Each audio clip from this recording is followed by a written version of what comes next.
All right, welcome everyone. We're Semblance of Sanity. I'm Caleb. I'm Jacob. And we're here for Lycoris Recoil, episode 7. All right, we had rock, paper, scissors, and Indeed. An attempted and successful kidnapping. The established order was upset. Mm-hmm. The king was thrown down. Long live the queen. Exactly. But then also there's this Majime guy. Right. Yeah, and I'm sorry. I love you. You're great. But you do not deserve the name. We'll see. We'll see how he earns the name, because maybe we just need to see him sing karaoke. He did quite a bit in the last couple episodes. So now seeing that he had this showdown with Chisato and also almost killed her here. She needed to actually be saved. Yeah, she needed to actually be saved. Kind of saved. crazy. She's usually the one doing that stuff. Right. So that was a pretty big deal. But yeah. Also, the potential ways in which he could be an Allen child, possibly. Yep, and maybe eventually, if they're going up against the society, maybe a pseudo-ally? I don't know. No, that's probably a bit much. Yeah, but we'll see. Probably a bit much. So, y'all, without further ado, let's get into this. Oh, tests. Oh, no. Drawing. Just recreating his look and everything? Ah, nice. Yes. Yep. They're both terrible. Oh my god! Watch that be the voice actor. Especially if they're going to have them be the ones, drawing people. But, but yes. He does have green hair, though. He does.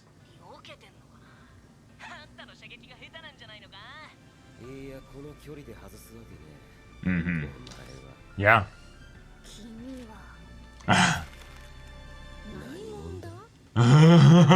Nice. See, Chisato wasn't talking about him. She was just talking about the drawings. She's Right. like, what the hell are you? Yeah. Okay. Oh. Mangaka.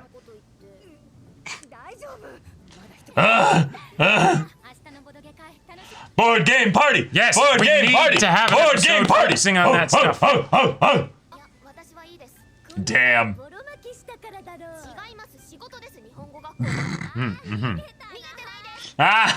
She knew what she was gonna say. Yep. Ah. Good eye.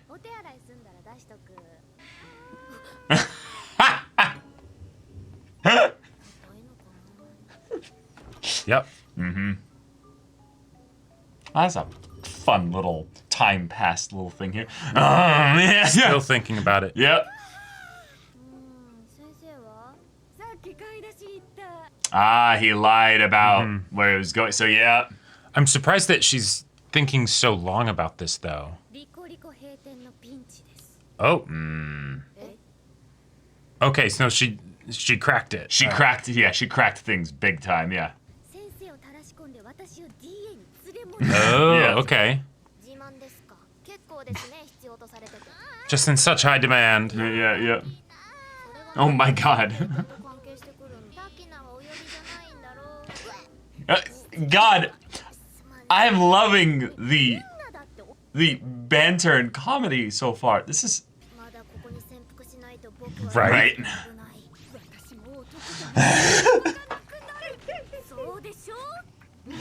We team up. All right, okay. We're figuring Their this shit motivations out. are aligned. Okay. So you have to get an invite. Yes. Please Oh have them my all God, disguise yes. themselves Yes. in just really shitty disguises. And it's gonna be all for no worry at all. It's just a very casual. No, yeah. He's gonna be on a date. Oh. Please tell me that's exactly what it is.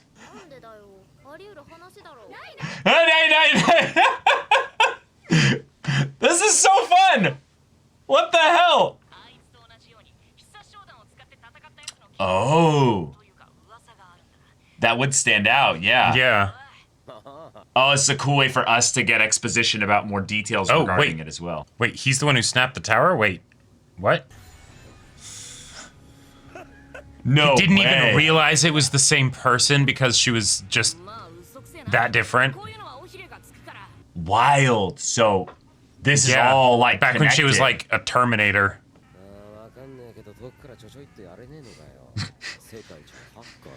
No one can do that.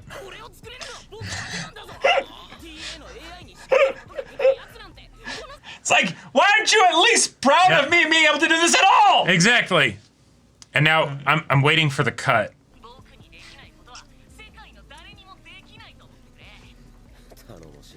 It's so much build up for the.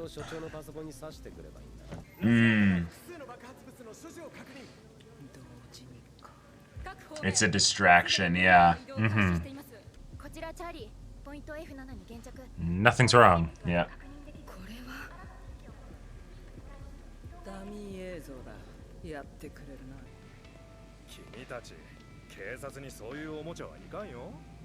Doesn't even realize that they're real because. Oh, fuck. That's just making me think of the. Where are those exchange students from? Texas? Yeah. Yeah, you can't cover it up anymore. Yeah.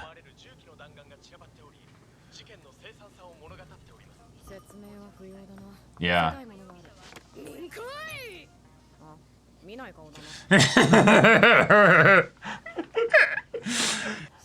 Oh my god, that's amazing.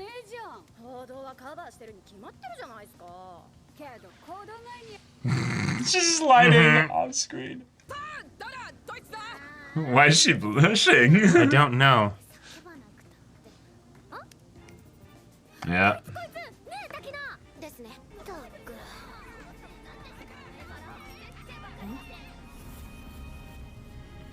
Oh.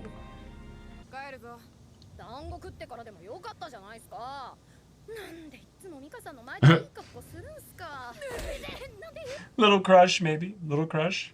Yeah, or the impress the superiors. Because it is kind of crazy that he is able to just sort of run this place separate from headquarters and whatnot. Right. All right, he's gone. Yeah, yeah. Okay. Yeah. All right. Now.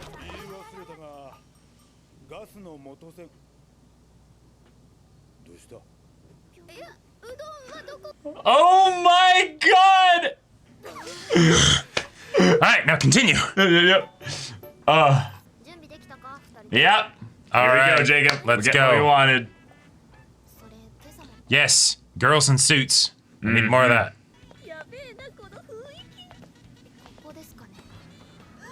Oh shit. Now forget disguises and invite and all there that was stuff. the symbol. There was the symbol for. Oh. Just the fact that it's like, who let these 15-year-olds into the bar?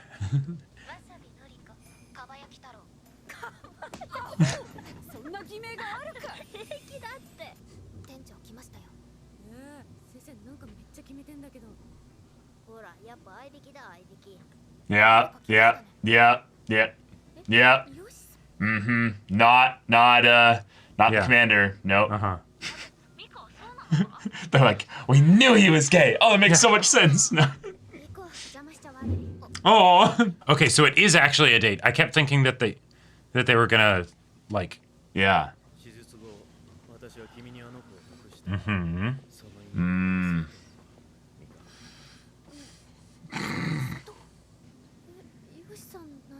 Uh-huh.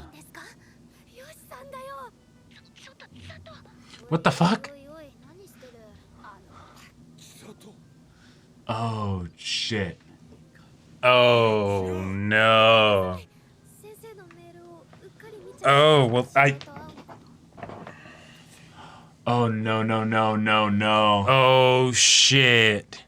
This could go in very many different directions.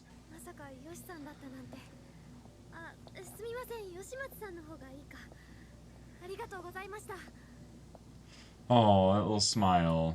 Oh. Yes. Well, right. You're not the surgeon, but. Oh, gotcha.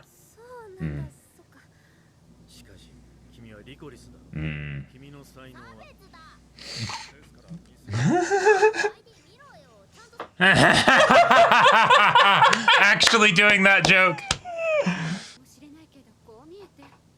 You don't look like a teenager. Oh my god. This has been a wild episode. Yeah. Huh. Oh my god. And you also interrupted their conversation, so... Right. All the time? Uh-huh.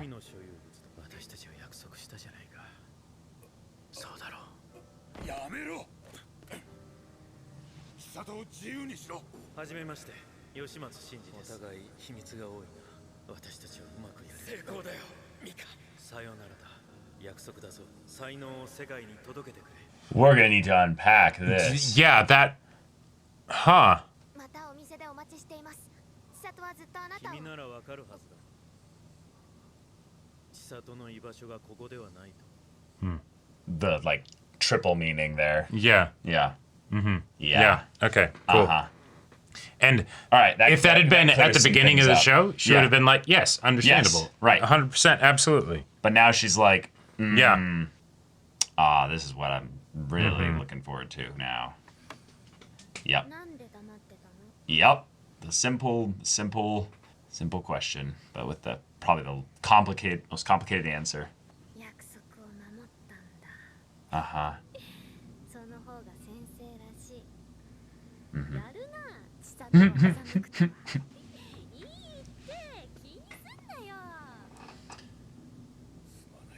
Oh, fuck.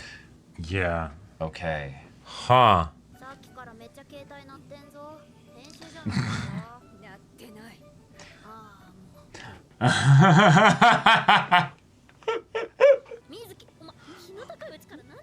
Wait. Did someone just get laid? Oh.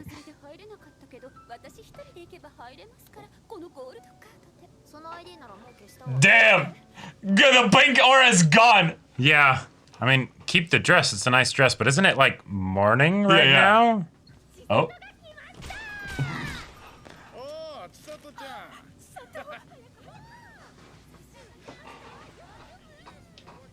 Oh, but she's back up and going. Yeah.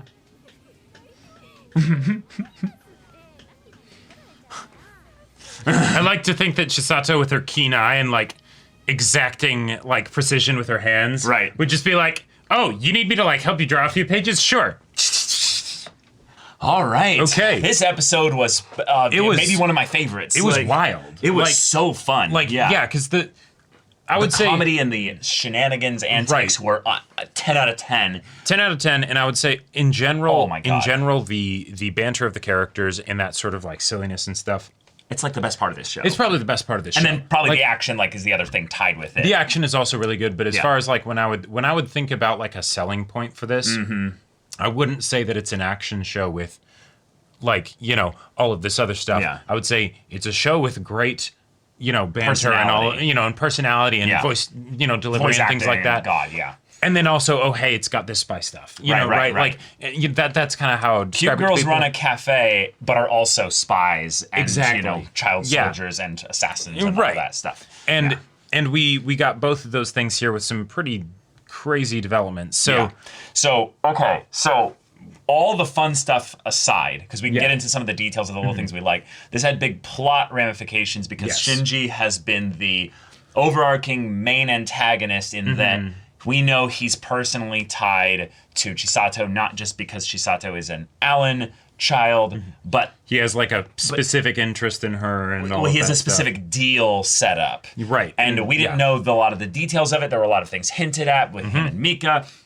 Now we have the confirmation of a couple things that are still rather vague in some areas. One, that him and Mika's history goes far beyond just, some like professional stuff. Oh yeah. But it's like they could have been lovers at some point. They might still be like in sure. like a separated by all kinds of stuff, but they had some stuff together. Circumstances be crazy to get to the point where you pull a gun on, an ex. But, right. But yeah, shit's wild, and the stuff that we learned is something where, because like Shinji has been Omega Sus like since the beginning of the show, right? He's an archetype. Yeah, he's an archetype. Yeah. And I would say this is where we're starting to deviate from archetype into, all right, who specifically is Shinji? Who specifically, right? Because, and that's what makes it so cool. Right, because there were a lot of things where in this episode they were kind of teeing up the like, and this is what you'll expect, right? Right. It's going to be something suspicious, some, dark dealings or whatever. And then it's the, oh no, he's actually on a date. Oh wait, but there still might be some stuff. Yeah. Oh wait, no, it's kind of both, but it's both. Yeah. Right. Yeah. And so, okay. And then with him, it's the, like, he felt very groomer coded to me since the beginning of the show, and he still potentially has that. And yet, actually, like, but now that's more of like a possibility rather than a coding thing at all. Yeah, at this point, I would say it's going into very different territory, where I don't feel like I understand him as well, and so I'm curious to see what they do with him moving forward. Right. Yeah. But I think that I have a thing that I do understand about him that this episode kind of cleared up, though, is that his belief is in the area of talent. A lot of characters in stories that are antagonists need to have strong conviction or beliefs in order to make the audience be sold as to why they're doing this. Right, why they're upsetting the established order. When there are usually like the kind of the simple questions that you can ask of, why is this Omega Rich Genius not just doing Omega Rich Genius things quietly? Yeah, exactly. But why are they trying to enact their grand will on the world? And the fact that they brought up the idea of God, God is one of those instances where then it's not about your own will, right? It's about what's the will of God. Right. And so he's basically saying, I have a duty to bring her talent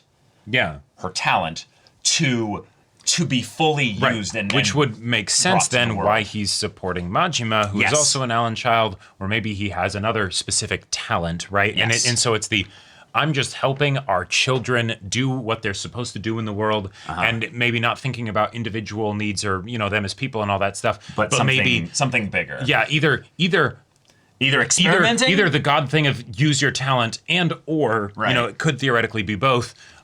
We decided that society needed people with these particular talents, right? Right. We need someone that is the one that questions the society and threatens it, and also the person who protects it. Yeah. Either way, whatever the thing is for this, the point is that he believes in this being a extremely necessary and like mandated thing. Yeah. We see in the quick rapid fire flashback that the promise that Mika made basically was not just necessarily to take care of her. No. It was promise me that you'll deliver the talent to the world. This is the first time we've seen Shinji bring up the promise that was made to Mika was this. We've heard of the promise over and over and over again. Right. But now we actually know this is what it is. And Mika essentially then has the guardianship of Chisato for a time. It is limited. It is not going to last forever. We don't know what that means. That could mean a couple things. Yeah, it could just mean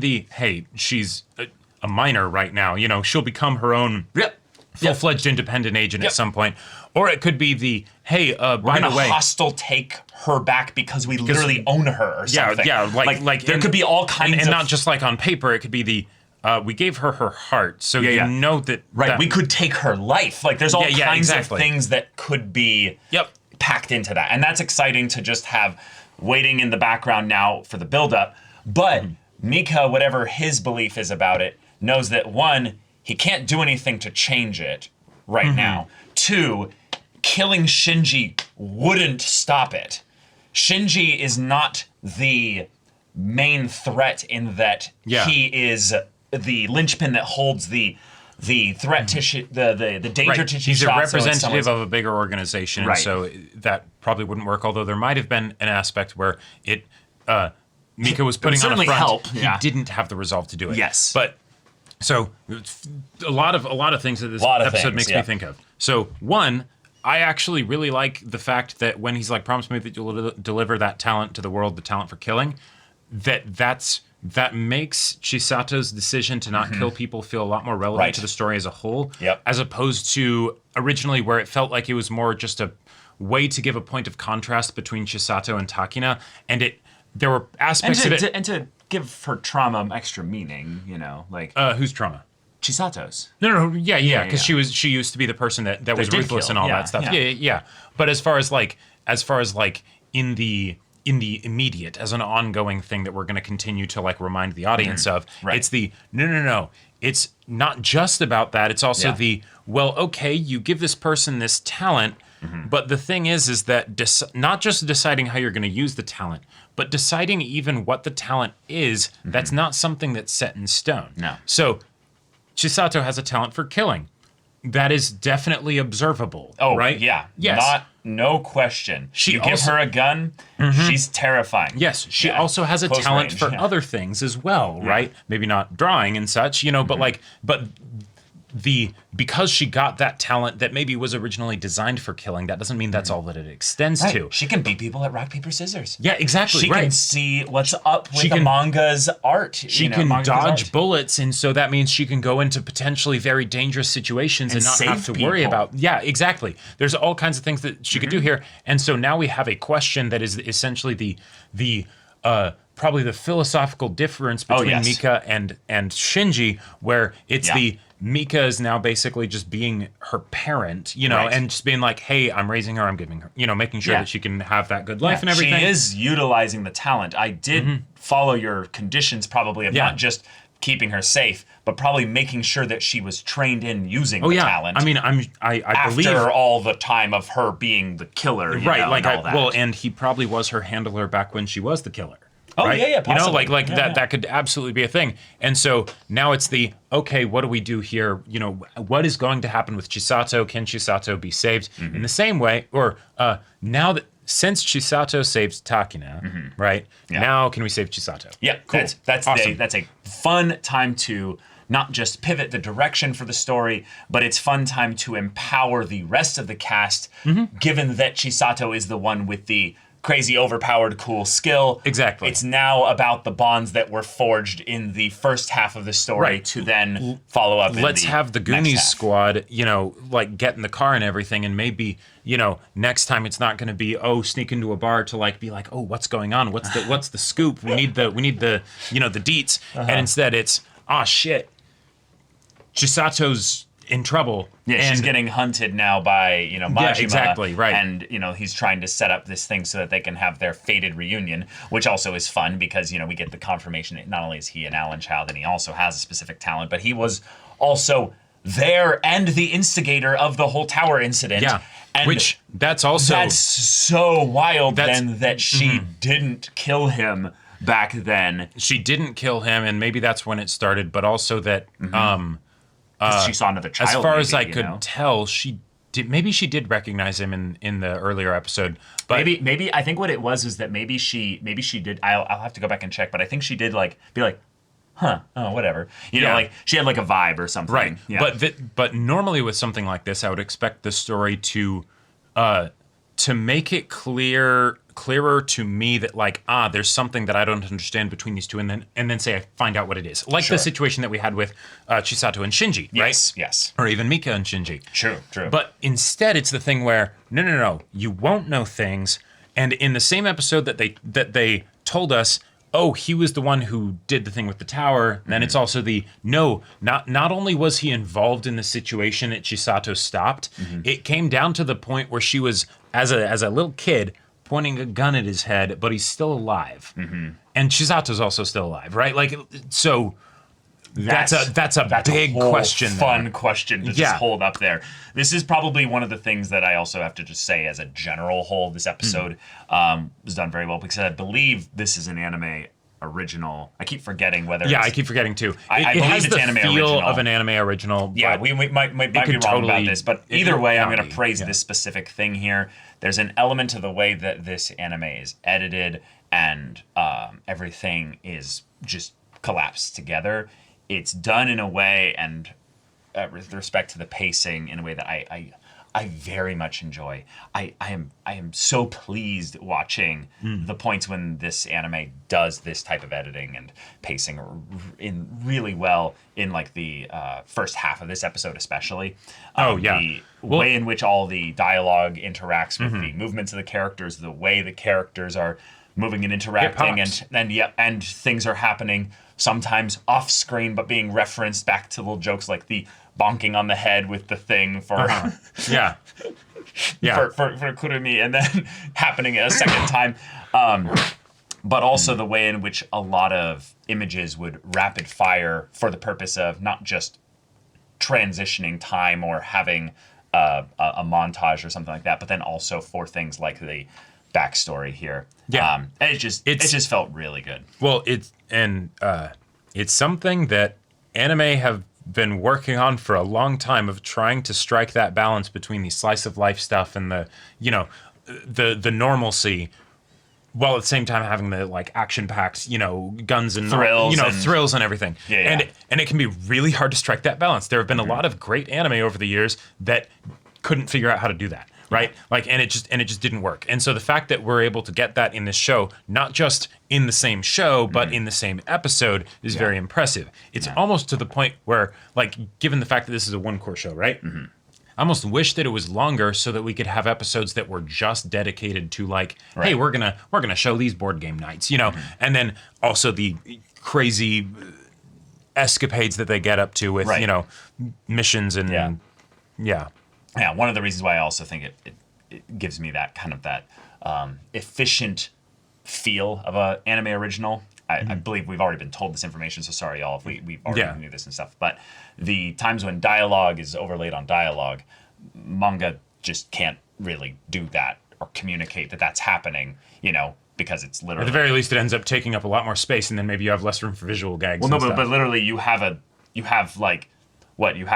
thing of the line of text at the bottom and the top, and then you're like, oh, this is all going on at the same time, but because you can't hear it, you don't know. Like how do you... Yeah, that would have to be some really next-level crazy paneling in order to properly communicate, not just that it's happening all at the same time, but like, if you want to get jokes that depend on the timing of those things when there's multiple things... No, that could get very complicated. It would get wild, but this episode was riddled with that, and it made the comedy especially, but also the drama of things so fun. And so once things started escalating in the bar, you have all these things overlaid on each other, and then and then the comedy in the beginning at the cafe with that as well was just so fun. I'm very excited to see Chisato's voice actress pop off in like a dramatic scene. I am, because too, she's so good with like the bubbly, energetic Genki girl, stuff. Like it's a delight to just hear her, do her stuff, right?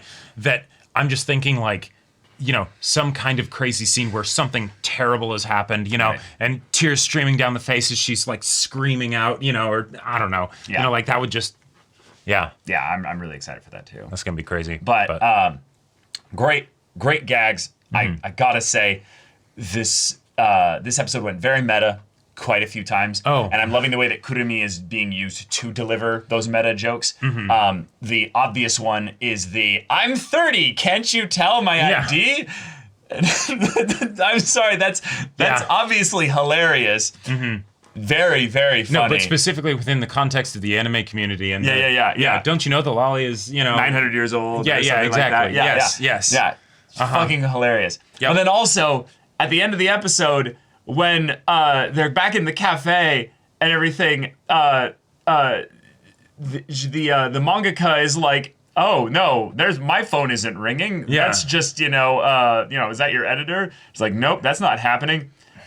And then she just looks up, nothing, and goes, "And this is what we get in the end." And I'm just like, Thank you. This is probably the biggest thing that would make me think, no, it's not an anime original. This is the actual mangaka just being like, here's just... No, that's the joke. There's no manga because the mangaka couldn't ever make their deadlines in time. So the anime was just like, hey, they had a cool concept and we just took it and ran with it. But no, the manga never finished. So we just that's anime original to the show. Okay. I just thought that was like too many levels of things there where I'm like, now I have to know whether this it's great. Anime original because of the mangaka, because of the editor stuff, because then of the way she comments about it, and then is this happening at the end of the episode, and then also just the way in which she kind of predicted that this was going to happen in the beginning of the episode. So so it's crazy. Such a silly, not important gag, but it's so tickles me. Crazy out on a limb thing here. Not an actual theory, right? Please. But don't make a theory about this scene. Oh my god. The creator actually found their talent, you know, for the banter and all of that stuff, because they were realizing, oh no, it's so crazy to on a deadline come up with all the plot stuff. So I'm going to make sure that I just actually end up having it have a ton of banter with the plot stuff sort of alongside it. And then they realize, oh wait, I'm actually really good at this banter stuff. And now they're like, all right, okay, let's go. We're gonna have antics of getting into bars and all of it. Also, I have to say, one of my favorite little things from the beginning of the episode is the time passes as she does the you know, that I loved that. The constipation thing is great. Also on a silly meta way as well. I respect that this is one of the great thinker, you know. That. But also, I think this is one of the first times I've seen an anime where they decided to show a girl natural, on a toilet. Yes, of a girl just taking a shit or a piss or something. No, she's not pissing. No, because there would be audio if it was piss. No. But the joke is that she's actually just taking a shit. Yeah. That was funny. Yeah. But then also she spends all this time thinking and then goes and assembles the squad to be like, what is this? And this whole episode is about how Chisato is talented. And they come up to the exact wrong conclusion. Yeah, she's saying, it's all because of me. Right, It is, but not in the way you think, because it's with a different person. But yeah, the way that Chisato is also so bought into her own hype that she's like, clearly this is just because they want to get me back into the DA somehow. You know? Right. Which is a logical conclusion, but it's so funny to have this character that their thing is that they're talented, and yet this episode kind of reinforced the idea that yes, and yet she's a fucking idiot sometimes. Right. It's amazing. I was actually kind of surprised that she fun. managed to come up with something sensible at the end of it, even though she was totally wrong. I expected. That's what I meant. It took that long. No, right. Basically, but I was expecting. I was just thinking just go to Takina and be like, hey, help me think here. You know, right? That probably would have at the very least saved her a lot of time. Right. And then I remember, oh fuck, this was a child soldier, little murderer that somehow became well-adjusted and is one of the most fun and happy people. Every little thing just anyway. And I just love the main character, Chisato. She's amazing. And then the anime supports her character being able to flourish in a wonderful way. Yes. And now she owns the scene, and it almost seems like she made the scenes. You know, right? I'm here, and now then make the side everything cast else is around also me. wonderful too. So here we go. I personally, though, I just want more Mizuki. I feel like Mizuki is being underappreciated and underutilized. I mean, she is specifically an archetype as well that's being. I was excited for her to jokes, to doll herself up to go to the place, and then it's like, oh no, she's in her casual clothes. I'm like, okay, and then she does. I'm like, oh cool. Oh wait, no. All right, okay, there we go. You know, the actual aura that immediately goes away. That was nice. That's great. Yeah, but wonderful episode and nice little mid-season finale. Kind of, yeah. Too. Yeah. So let's pivot into the next half of this anime, right, where things are going to be about freeing and saving Chisato. So y'all, thank you so much for watching this episode's reaction and discussion. If you want to see the next episode's reaction and discussion right now, though, go check out the link in the description below for our Patreon. You can get on early access there. You can watch full-length timer reactions there, and all this comes with Discord access, so you can chat with us in the community there about this show, about anime in general. And also be sure to check out my Baldur's Gate 3 Let's Play on Twitch. And if any of that interests you, we'll see you there. But until then, we're Semblance of Sanity. I'm Caleb. I'm Jacob. And we'll see you all next time.